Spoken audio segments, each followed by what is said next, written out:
So, you're curious about investing in real estate. Where do you start?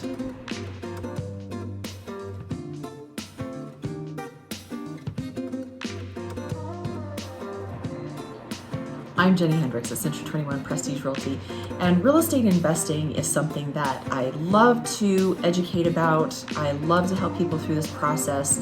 I'm really an advocate of residential property investment. So let's get started. There's two basic approaches to investing in real estate. Buying a property to potentially resell it quickly for a profit or flipping, and investing in a property to hold as a long-term rental.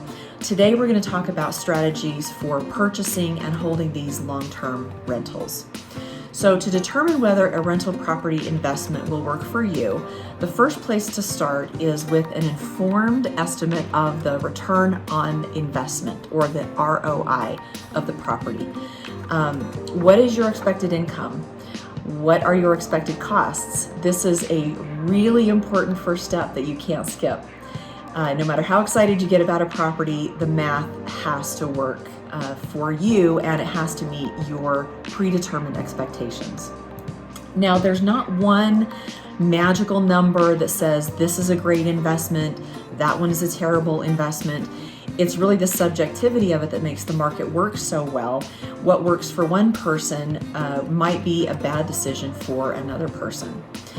So there are many criteria that you'll need to consider in your search for a good rental property.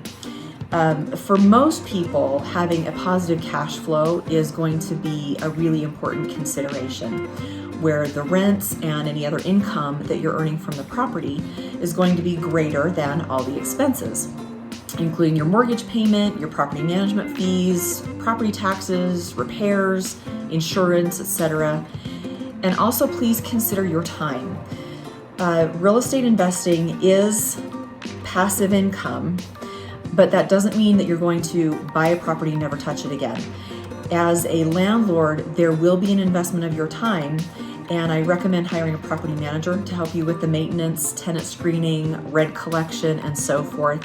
This is where I see a lot of newer investors get really frustrated when they buy a property and aren't really expecting the amount of time that it takes to go through this process of screening tenants, collecting rents, doing the small maintenance items that come up, and so forth. So realize that it is going to take some of your time and some of your attention. Okay, now let's talk about sort of a real world example. So this duplex is under contract right now. So if you were under contract on this duplex, what would that look like for you? Say you buy this duplex for $300,000. If your down payment is 20%, of course that's going to be $60,000, and then your loan amount would be $240,000. So making some assumptions about the interest rate, the length of amortization, and so forth, we're going to say that your principal and interest in this case is going to be about $1,100 a month.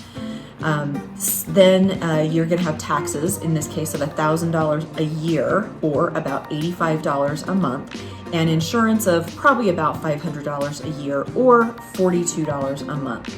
So far, your monthly expenses are going to be about $1,227. So depending on your market, you may want to build in a vacancy rate. In our market right now, that's really a non-issue. There's far more demand for rentals than available properties, so the vacancy rate is very, very low. Other expenses that you might want to consider would be utilities that the landlord pays for, HOA fees in some cases, and of course any anticipated repairs. So in our example, say there's another $100 a month for sewer, water, and trash, and then maybe build in another $100 a month for minor repairs. Your expenses are now at $1,427 a month.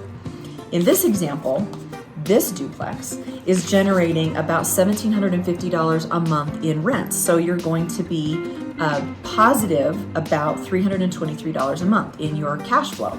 So that seems like a good deal, right? Okay, let's take a little bit deeper dive into this, and because it really depends on your individual expectations for a rental property. This could be a great fit. It could also be something that might not be as good a fit depending on what your expectations and your criteria are. So when I'm talking to investors, one of the things that I really like to bring up is let's look at the age of the property. There are some rentals in my community that come up all the time. They're right around the local university, so they're very popular, but they are about 70 to 80 years old. They were, a lot of them built in the 1940s and 50s, and a lot of them still have the original sewer and water lines. Those are starting to fail. An important question to ask when you are looking at a property is, an older property anyway, is has the sewer line been replaced recently? That can obviously be a very, very costly investment to replace. Could there be issues with old wiring, interior plumbing? How is the roof?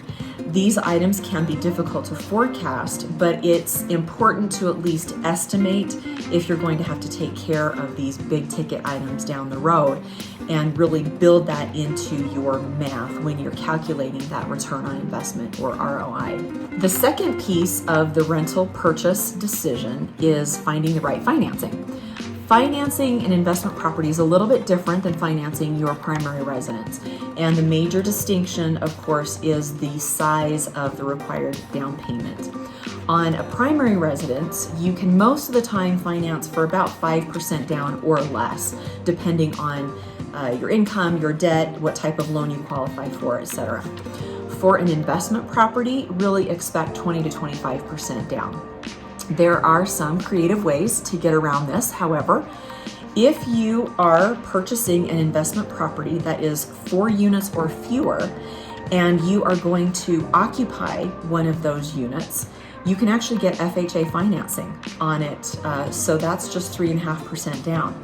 I've had several clients do this with really, really great success. So talk to a really good local lender and find out what options might be available to you. Another tactic to think about is to bring on a partner. If you are just starting out, maybe don't have a lot of cash, bring in someone who does have cash, and maybe they need an investment for tax purposes. Of course, always check with your CPA to make sure that that's going to be the right strategy for you.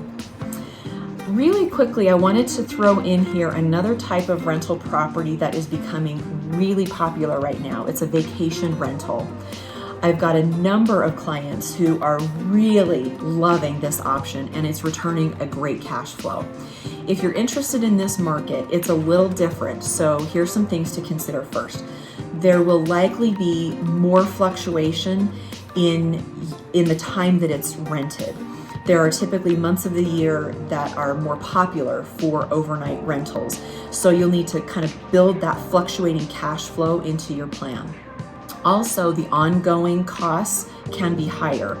Because of the rate of turnover, you will have increased costs for cleaning, for maintenance, and so forth.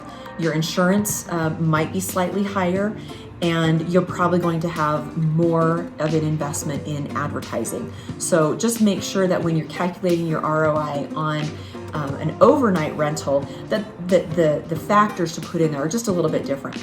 But again, it can be a really great way to diversify your rental portfolio. I am a huge advocate for owning rental properties. I'm sure you can tell. There are a lot of benefits, including cash flow, building equity, building wealth. It's so important to become educated, and it's also important to be ready to pull the trigger when the right property comes on the market. So have your financing and your down payment in place, and your list of criteria ready to go, and analyze a property quickly to make a decision as to whether that's going to be a good fit for you. As always, I'm happy to take a deeper dive into an analysis of any property with you, and I'm really excited to help you through this very cool process. I'm Jenny Hendricks at Century 21 Prestige Realty. We'll see you soon.